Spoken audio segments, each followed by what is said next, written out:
un po' qua.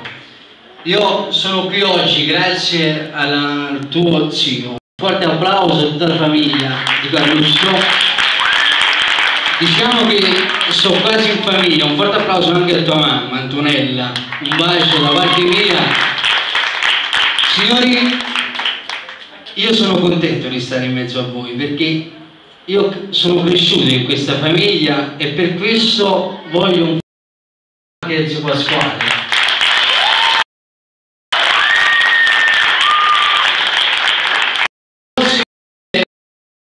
Il mio terzo lavoro discografico in cui c'è anche una bella canzone che ho scritta per le ragazze di Acela, spero che tutti quanti poi vedete tramite televisione.